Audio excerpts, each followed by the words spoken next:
کچھ شرطیں ہیں وہ انا من شروطہا، ان میں سے ایک شرط کے حوالے سے امام نے کہا کہ میں ان میں سے ایک شرط ہوں. یعنی ہماری ولایت کے ساتھ اگر تم لا الہ الا اللہ کہتے ہو، ہماری ولایت کے ساتھ اگر تم اللہ کی بارگاہ میں جاتے ہو، تبھی تم اللہ کے عذاب سے محفوظ رہو گے. اگر ہم سے رابطہ، ہم سے رشتہ توڑ کے خدا سے رشتہ جوڑنا چاہو گے تو امین عذابی کے مصداق نہیں ہوگے، بلکہ تم ہمیشہ ہمیشہ کے لیے عذاب الہی میں گرفتار ہو جاؤ گے. تو امام نے ہمیں اور آپ کو یہ درس دیا ہے کہ لا الہ الا اللہ کیا ہے، اللہ کی وحدانی. میں نے اس سے پہلے بھی کسی پروگرام یہ بیان کہ اگر ہمیں محبت ہے، اگر ہمیں خدا کی معرفت ہے تو ہمیں پھر گھبرانے کی ضرورت نہیں ہے، اس لیے کہ جس کا اللہ ہے پھر اس کو کسی سے بھی خوف زدہ، کسی سے بھی پریشان ہونے کی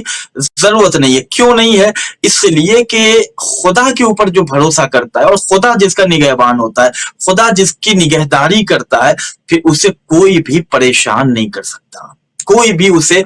ہرا نہیں سکتا، کوئی بھی اسے شکست نہیں دے سکتا. ہمارے اور آپ کے لیے کربلا، امام حسین علیہ السلام سید الشہداء سلطان کربلا عالم تشنگی میں امام ہے، بھوک اور پیاس کا عالم ہے. امام کے ساتھ چھوٹے چھوٹے بچے ہیں، لیکن میدان عرفات میں امام کا وہ جملہ کہ جس نے اللہ کو پایا اس نے کیا کھویا. ظاہری طور پہ دیکھیں تو امام کے پاس کچھ نہیں ہے دنیاوی وسائل میں، لیکن اللہ کے اس بندے نے بندگی کی لاج رکھ لی، اللہ کے اس بندے نے بندگی کی عزت رکھ لی اور کہا کہ یا اللہ جس کے پاس تو ہے اس سے پھر کیا چیز کی کمی ہو سکتی ہے، لیکن جس کے پاس تو نہیں ہے اس کے پاس اگر پوری کائنات ہو جائے تب بھی اس کے پاس کچھ بھی نہیں ہے. تو امام علی رضا علیہ السلام کی شہادت کے حوالے سے یہ پروگرام ہے، امام کے ارشادات، امام کی تعلیمات کے حوالے سے یہ پروگرام عہد کریں کہ ہمارا یقین، ہمارا بھروسہ خدا پر ویسا ہونا چاہیے کہ جیسے ائمہ معصومین علیہ السلام نے ہمیں درس دیا ہے. ہم اپنے ہونے کا اتنا یقین رکھتے ہیں کہ جیسے پاؤں کے نیچے زمین رکھتے ہیں. تو اس یقین، اس اعتقاد، اس اعتماد کے ساتھ کہ میں اس کا بندہ ہوں، یہ رومان رضوی کا فقط شعر نہیں ہے بلکہ ہر مسلمان، ہر مومن کا عقیدہ ہونا چاہیے کہ میں اس کا بندہ ہوں، یہ اعتبار کافی ہے، میرے لیے میرا پروردگار کافی ہے. سبحان اللہ، سبحان اللہ. اچھا، جن تھوڑی تعلیمات، امام کی تعلیمات کی طرف توجہ کرتے ہیں، ایسے اوراق، ایسے ورق، ایسے صفحے جن پر خدا کے اسماء خدا ہوتے ہیں، لکھے ہوتے ہیں کسی طرح سے، ان کو لوگ جو ہے وہ کوشش کرتے ہیں کہ سلا دیں، یا بعض کچھ افراد کو جلا بھی دیتے ہیں. تو اس حوالے سے امام سے جب پوچھا گیا تو آپ نے کیا فرمایا، اس پر روشنی ڈالا. بڑا اچھا سوال کیا. یہ ہمارے مبتلا بے مسائل میں سے ایک مسئلہ ہے اور اکثر لوگ یہ سوال کرتے ہیں. بہت سے لوگوں کے گھر میں کیلنڈر ہوتا ہے کہ جس میں اللہ کا نام ہے، محمد علیہ السلام کا نام ہے، قرآن مجید کی آیتیں لکھی ہوئی ہیں، بہت سی ایسی کتابیں ہیں کہ جن پہ یہ اسماء الحسنی درج ہوتے ہیں. تو پھر انہیں کہیں اگر رکھنا ہو تو کیسے رکھا جائے، کیسے اس کی حفاظت کی جائے، یا اسے ہم دریا کے حوالے کر دیں یا زمین میں ہم اسے زمین کے اندر گاڑ دیں، کیا کیا جائے. اکثر لوگ سوال کرتے ہیں کہ ہمارے پاس ایسا پیپر ہے یا ایسا ایک پورا نقشہ ہمارے پاس ہے کہ جس پہ بڑی خوبصورت تصویر بنی ہوئی ہے اور اس پہ اللہ کا، تو ہم اس سے کیا کریں. وسائل الشیعہ کی ایک روایت، اور یہ روایت امام علی رضا علیہ السلام سے منسوب ہے کہ ایک شخص نے امام علی رضا علیہ السلام سے سوال کیا کہ مولا ہمارے پاس کچھ ایسے پیجز ہوتے ہیں، ہمارے پاس کچھ ایسے کاغذات ہوتے ہیں کہ جن کاغذوں پر، جن پیپرز پر یا کوئی ایسا فریم ہے کہ جس پر اللہ کا نام لکھا ہے، جس میں ذکر خدا ہے، ذکر اللہ ہے، تو یہ مولا ہم اس کو کیا کریں؟ کیا ایسے کاغذوں کو ہم جلا دیں؟ کیا ایسے نہ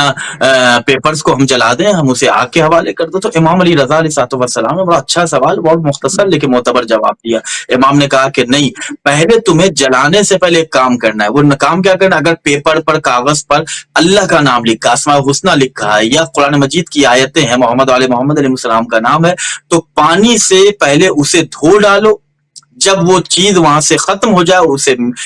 تم نے دیکھ لیا کہ وہ چیز فنا ہو گئی، مٹ گئی وہاں سے، اب وہاں بالکل خالی، تب اسے تم چاہو تو جلا سکتے ہو یا زمین کے حوالے کر سکتے ہو. تو یہ امام علی رضا علیہ السلام نے ہمیں میسج اور پیغام دیا ہے کہ جس پر اللہ کا نام ہو اسے ہمیں جلانا نہیں چاہیے، بلکہ پہلے پانی سے اسے احترام کے ساتھ ایسی جگہ کہ جہاں پہ مثلا پھول ہے, جہاں پہ گملے رکھے ہوئے ہیں, ایسی جگہ جہاں پہ بے ادبی اور کوئی گستاخی, وہاں پہ جا کے پہلے اسے ہم دھو ڈالیں. جب وہ نام مٹ جائے اس کے بعد ہم اسے یا تو ہم جلا بھی سکتے یا زمین کے حوالے کر سکتے. صحیح. اچھا، ایسے افراد، وہ لوگ جو سوسائٹی میں بے شرمی پھیلاتے ہیں، بے حیائی پھیلاتے ہیں، خود بھی یقیناً بے حیا ہوتے ہیں، تو ان کے لیے امام نے کیا فرمایا؟ ان کو کس طرح سے ان کی کیا کیٹیگری ہے، ان کی کیا حیثیت اور اوقات ہے، اس پر ذرا روشنی ڈالیں. دیکھیں, میں آپ کی خدمت میں ایک روایت کتاب الاختصاص سے بیان کر رہا ہوں, اور اس روایت میں امام نے جو ہمیں میسج اور جو پیغام دیا, میں نے اکثر یہ ذکر کیا ہے کہ ہماری زندگی کا مقصد خدا اور خدا والے ہونے چاہیے. ہماری زندگی کا مقصد قرآن اور وارثان قرآن ہونے چاہیے. ہماری مقصد یہ ہونا چاہیے کہ ہم آخرت میں کامیاب ہو جائیں. ہماری زندگی کا مقصد یہ ہونا چاہیے کہ ہم جہاں ہمیشہ ہمیشہ کے لیے جا رہے ہیں وہاں ہمیں پیاس نہ لگے, وہاں ہمیں بھوک کا احساس نہ ہو, وہاں ہمیں تنہائی کا احساس نہ ہو, وہاں ہمیں کوئی اکیلا نہ چھوڑے, بلکہ وہاں ہمارا کوئی دوست ہو, وہاں ہمارا کوئی مونس ہو, وہاں کوئی ہمارا ہمدم ہو. اگر وہاں ٹھنڈک لگے تو کوئی سویٹر اور جیکٹ کا انتظام کرنے والا ہو. اگر وہاں میں گرمی کا احساس ہو تو وہاں کوئی باد نسیم کا وسیلہ پیش کرنے والا ہو, وہاں کوئی باد صبا کے وسائل پیش کرنے والے حضرات ہوں. تو ہم اپنی زندگی کو اس حوالے سے گزاریں. میں آپ کی خدمت میں بیان کروں امام علی رضا علیہ السلام کی اس حدیث کی روشنی میں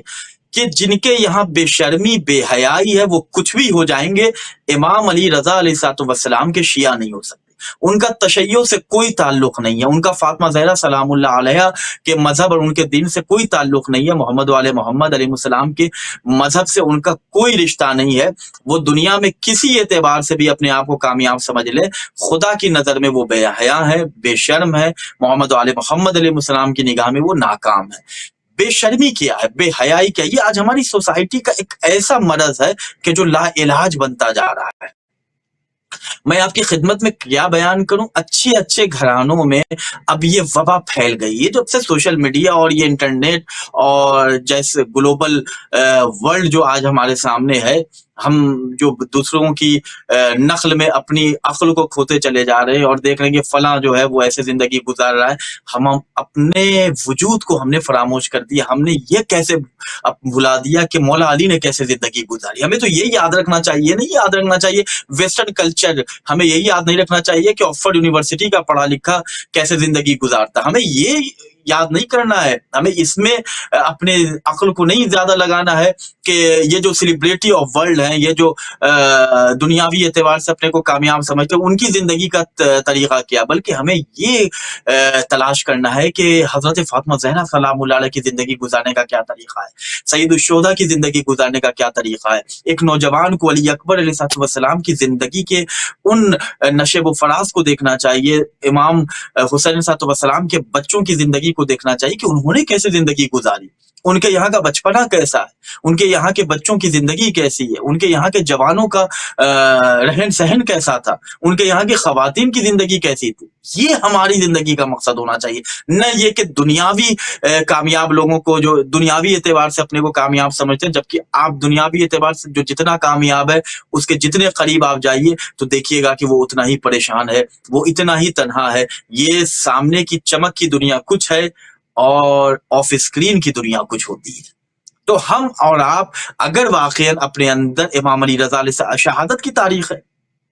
امام کی شہادت کے حوالے سے اگر یا امام کی ولادت کی تاریخ آ رہی ہے, امام کو ہم خراج پیش کرنا چاہتے ہیں, تو بہترین خراج یہ ہے کہ امام کی تعلیمات کے مطابق اپنے گناہوں سے اپنے آپ کو دور کریں. میں آپ کی خدمت میں روایت بیان کر رہا ہوں. وہ لوگ کہ جو بے شرم ہیں, بے حیا ہیں, سر پہ دوپٹہ نہیں ہے ان کے گھر کی خواتین کے,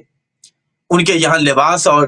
پردے کا کوئی اہتمام نہیں, تو کچھ بھی ہو جائے وہ امام علی رضا علیہ السلام کے شیعہ نہیں ہے. اور یاد رکھیں کہ قبر میں وہ آئے گا کہ جس نے وعدہ کیا تھا کہ جو میری زیارت کو ایک مرتبہ آئے گا میں اس کے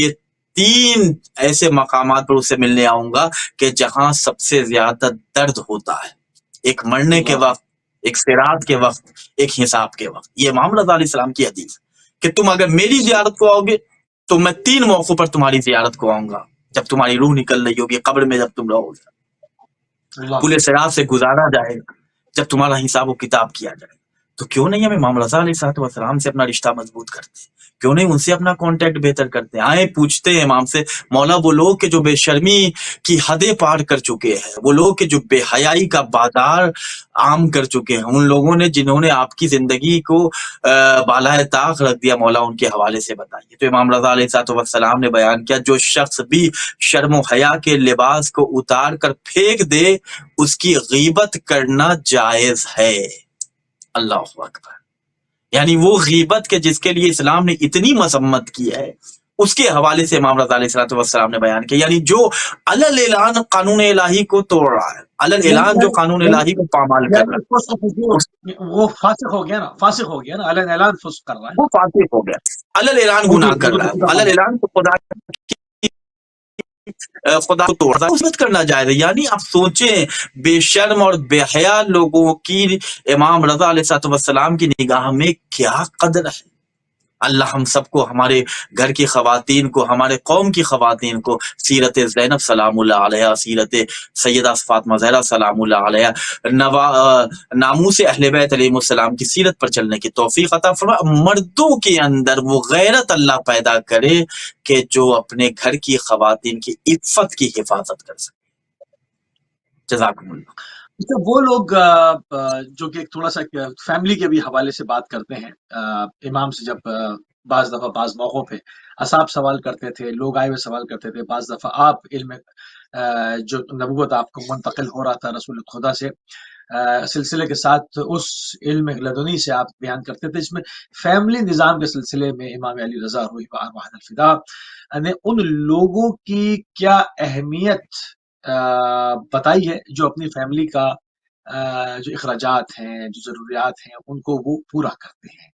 ان کی کیا اہمیت آپ نے بیان فرمائی، اس پہ روشنی ڈالنا ہے۔ جزاکم اللہ، بہت اچھا سوال آپ نے کیا۔ میں 2-3 کتابوں کے حوالے سے یہ روایت بیان کر رہا ہوں۔ ایک یہ حدیث، یہ روایت کتاب تحفۃ العقول میں ہے، حدیث کی کتاب ہے۔ ہمارے تمام ناظرین اگر اپنی زندگی کے اندر برکت اور نور، روشنی، خوشبو چاہتے ہیں تو ان کتابوں کا مطالعہ کریں، اسٹڈی کریں، اپنے بچوں کو پڑھائیں۔ بحر انوار میں بھی یہ روایت ہے، حیات امام علی رضا علیہ السلام میں بھی یہ روایت ہے۔ کیا امام نے بھائی، یعنی فیملی نظام، اللہ کا ہمیں شکر ادا کرنا چاہیے کہ اللہ نے امام معصومین علیہ السلام جیسی عظیم نعمت سے ہمیں سرفراز کیا ہے۔ امام رضا علیہ السلام بیان کرتے ہیں فیملی نظام، ہم اپنی فیملی کے ساتھ کیسا رویہ رکھتے ہیں، ہم اپنے بچوں کے ساتھ، اپنی بیوی کے ساتھ، اپنے ماں باپ کے ساتھ، یا جو ہمارے زیر اثر ہے، جو ہمارے ماتحت ہے، ہم جن کی کفالت کر رہے ہیں، ان کا ہمارے لیے جن کی ذمہ داری ہماری ہوتی ہے، ان کے حوالے سے ہم کتنے فکر مند ہیں، ان کے اخراجات جو ہم پورے کرتے ہیں، اسلام نے اسے کس نگاہ سے دیکھا ہے؟ خدا کیا اجر دیتا ہے ایسے لوگوں کو کہ جو اپنے فیملی نظام کو، فیملی مینجمنٹ میں بڑے کامیاب نظر آتے ہیں۔ وہ لوگ کہ جو اپنے بچوں کا، اپنی بیوی کا، اپنے اہل و عیال کا، اپنے گھر والوں کا، اپنے ماں باپ، اپنے بھائی بہنوں کا، جو بھی ان کے ماتحت ہیں، اپنی فیملی کے اخراجات کو پورا کرتے، ان کے لیے امام رضا علیہ السلام نے کیا خوشخبری دی ہے۔ تو امام علی رضا علیہ السلام ارشاد فرماتے کہ بے شخص جو شخص خدا کے فضل سے روزی تلاش کرتا ہے، جو شخص اللہ کی توفیق سے روزی تلاش کرتا ہے، اس میں بھی غرور نہیں کرنا چاہیے کہ میں نے اتنی فیکٹری قائم کر لی، میں نے اتنے فلیٹس خرید لیے، یہ میری اپنی ذاتی اپنا کمال ہے، یہ میں اپنے عقل سے میں یہ کام کر رہا ہوں، میں اپنی عقل سے یہ فیکٹری چلا رہا ہوں، یہ اتنی کمپنی چل نہیں، اللہ کے فضل سے۔ امام نے کیا کہا؟ جملے کی قدر کرے کہ بے شک جو خدا کے فضل سے روزی تلاش کرتا ہے اور اس کے ذریعے اپنے اہل و عیال کے اخراجات پورے کرتا ہے، اللہ اس کا اجر یہ دیتا ہے کہ اسے راہ خدا میں جہاد کرنے والے سے زیادہ خدا کی بارگاہ سے اجر ملتا ہے۔ اللہ اکبر۔ یعنی جو اپنی فیملی کے اخراجات کو پورا کر اللہ کے فضل سے روزی کی تلاش میں رہتا ہے، حلال خدا کے مطابق اپنے گھر میں رزق لے کے آتا ہے، اپنے بچوں کے لیے، اپنی فیملی کے لیے، اپنی زوجہ کے لیے، تو وہ ایسا ہے کہ جیسے راہ خدا میں ایک مجاہد جہاد کر رہا ہے، یا اس سے بھی بڑھ کر اللہ اسے اجر اور اللہ اسے ثواب عطا کر۔ یہ ہمارے وہ مرد حضرات کے جو صبح آفس چلے جاتے ہیں اور شام آتے ہیں، یا جو لوگ بزنس مین ہیں اپنی شاپ پہ جا رہے ہیں یا مارکیٹنگ جاب کر رہے ہیں، جو بھی کام وہ کر رہے ہیں، تو وہ اس نیت سے صبح اپنے گھر سے نکلے کہ میں میدان جہاد میں جا رہا ہوں۔ اللہ نے اسے جہاد سے کم درجہ نہیں دیا، یعنی حلال طریقے سے روزی کمانا اپنے بیوی بچوں کے لیے اور اس کے ذریعے اپنے بیوی بچوں کے اخراجات کو پورا کرنا۔ جب آپ گھر سے نکلے تو اس یقین کے ساتھ اور اس جذبے کے ساتھ کہ میں کسی عام آفس میں نہیں جا رہا ہوں، کسی عام دکان پہ بیٹھے نہیں جا رہا ہوں، بلکہ میں جہاد کے لیے جا رہا ہوں۔ امام علی رضا علیہ السلام نے بیان کیا کہ جو اپنے بچوں کا، اپنی بیوی کا، اپنی فیملی کے اخراجات کو پورا کرتا ہے وہ میدان جہاد میں جہاد کرنے والے مجاہدوں کی طرح ہے یا اس سے بھی بڑھ کر ہے۔ تو جب اس یقین کے ساتھ، میں نے کیا کہا کہ تعلیمات اہل بیت کو اپنی عقلوں میں اتنا محفوظ کر لے، اتنا پیک کر لے کہ آپ کا ہر قدم کسی نہ کسی اجر و ثواب کے لیے اٹھے گا، آپ کا ہر قدم کسی نہ کسی خدا کے راستے کی طرف اٹھے گا، اور آپ کو پتا چلے گا یہ منزل وہاں ہمیں لے کے جائے گی کہ جہاں خدا ہمیں بلانا چاہ رہا ہے، خدا ہمیں دیکھنا چاہ رہا ہے۔ تو پھر آپ جب آفس سے اپنے گھر پہ آئیں گے تو پھر اپنے بیوی بچوں پر غصہ نہیں کریں گے، پریشان اگر ہوں گے بھی تو آپ اس یقین کے ساتھ آئیں گے کہ میں تو جہاد کر کے آ رہا ہوں، اللہ نے مجھے یہ اجر دیا ہے۔ اگرچہ دنیاوی اعتبار سے میں نے بہت پروفٹ نہیں کمایا، لیکن 60 اور 70 سال کے بعد جب آنکھ بند ہو جائے گی، جب ہمارا یہ مکان ہمارے پاس نہیں رہے گا، ہماری یہ گاڑیاں ہمارا ساتھ چھوڑ دیں گی، ہمارے دوست احباب، ہمارے رشتہ دار ہمارا ساتھ چھوڑ دیں گے، تو جو آج میں پسینے میں ڈوب کر اپنے بیوی بچوں کے اخراجات پورا کرنے کی کوشش کر رہا ہوں، اللہ اس کا اجر و ثواب مجھے قبر کی تنہائی میں دے گا، چراغ قبر کے طور پہ دے گا، عافیت قبر کے طور پہ دے گا۔ تو اس طریقے سے ہم اور آپ اپنی زندگی کو مینج کریں۔ خدا ہم سب کو توفیق دے کہ ہم اپنے بیوی بچوں کے اخراجات کو رزق حلال کے ذریعے پورا کرنے کی کوشش کریں۔ سبحان اللہ، سبحان اللہ، بہت ہی خوبصورت۔ اچھا، مریضوں کے علاج کے حوالے سے، جو عیادت کے حوالے سے، چونکہ جب کوئی مریض ہو جاتا ہے تو اس کی عیادت کا بڑا اجر احادیث کے اندر بیان کیا گیا، اس کا کچھ منفرد طریقہ امام علی رضا روحی بہار الفدا نے بیان کیا، وہ کیا ہے وہ پیش فرمائیں۔ دیکھیں، بیماریوں کا دور ہے اور غیبت کبریٰ کا یہ زمانہ چل رہا ہے۔ ہم اور آپ اس غیبت کے دور میں رہ رہے ہیں۔ ہمیں اپنے عقیدے کی حفاظت کرنا ہے، ہمیں اپنے ایمان کی حفاظت کرنا ہے، ہمیں کوشش کرنا ہے زیادہ سے زیادہ اہل بیت علیہ السلام کی تعلیمات پر عمل کریں اور اپنی زندگی کو تعلیمات محمد وآل محمد کی خوشبوؤں سے معطر کریں۔ ہماری گھر میں نہج البلاغہ جیسی عظیم کتاب ہونی چاہیے، صحیفہ سجادیہ جیسی عظیم کتاب ہونی چاہیے، قرآن مجید جیسا بے شبہ خزانہ ہونا چاہیے کہ جس کے اندر ہماری کامیابی کی تمام راہیں ہموار ہیں، کہ جس کے ذریعے محمد وآل محمد نے ہمیں ہر جگہ ٹوکا ہے، ہر جگہ روکا ہے، ہر جگہ سمجھایا ہے۔ آج دیکھیں غیبت کا دور ہے، ہر آدمی پریشان ہے، علاج کسی کے پاس پیسہ ہے تو وہ ایسے مرض میں مبتلا ہے کہ جس کا علاج ممکن نہیں، اور کہ کوئی ایسے نارمل بیماری میں مبتلا ہے تو اس کے پاس پیسہ نہیں۔ ہر طرح کا آج ہمارے معاشرے میں ایک خیمہ لگا ہوا ہے کہ ہر خیمے کے کچھ نہ کچھ ساکنان ہم کو نظر آ جاتے ہیں۔ میں آپ کی خدمت میں روایت بیان کر رہا ہوں کہ ہم امام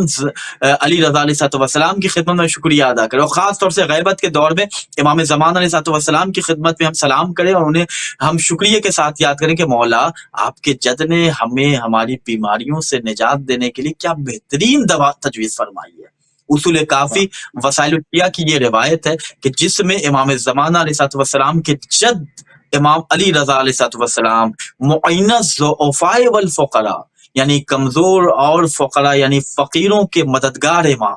غریب الغرباء امام، وہ امام کے جو اپنے چاہنے والوں کی ڈھارس ہیں، وہ امام کے جو اپنے چاہنے والوں کے لیے سکون اور اطمینان کا ذریعہ ہے، وہ امام بیان کرتے ہیں۔ میں آپ کی خدمت میں یہ روایت مفصل بیان کروں۔ راوی کہ جس کا نام محمد بن راشد ہے، وہ یہ روایت نقل کرتے ہیں، وہ کہتے ہیں کہ حشام ابن ابراہیم نے مجھ سے بیان کیا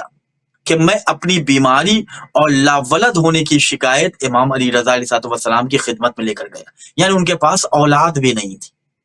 جو لوگ بے اولاد ہیں، جو لوگ لاولد ہیں، جن کے یہاں کوئی اولاد نہیں ہے، وہ بھرپور یقین کے ساتھ امام کی خدمت میں ایک تسبیح صلوات پڑھ کے ہدیہ کرے اور امام کو سلام، امام کی زیارت پڑھ کے آپ اس عمل کو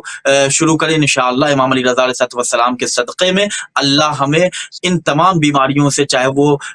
بے اولاد ہونے کا مرض ہو یا تنگی رزق کا مرض ہو یا بیماری کا کوئی مرض ہو، اللہ سب سے شفا عطا فرمائے گا۔ محمد بن راشد کیا کہتے ہیں کہ میں نے حشام بن ابراہیم سے یہ سنا کہ وہ بیان کرتے ہیں کہ مجھے بیماری تھی، میں مرض میں مبتلا تھا، مجھے اولاد بھی نہیں تھی، میں نے ان دونوں کی شکایت اپنے امام علی یعنی اپنے وقت کے امام کی خدمت میں، اس وقت امام کون تھے، امام وقت کون تھے، امام زمانہ کون تھے، امام علی رضا علیہ السلام۔ آج ہمارے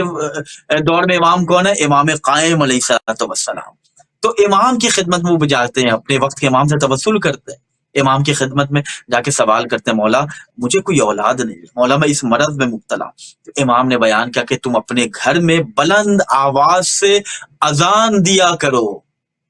اللہ اکبر، اشہد ان لا الہ الا اللہ، اشہد ان محمد رسول اللہ، اشہد ان امیر المومنین و امام المتقین علی ولی اللہ و وصی رسول اللہ و خلیفۃ بلا فصل، حی علی الصلاح، حی علی الفلاح، حی علی خیر العمل، اللہ اکبر، لا الہ الا اللہ۔ یہ میں نے ایک ہی مرتبہ کہا ہے،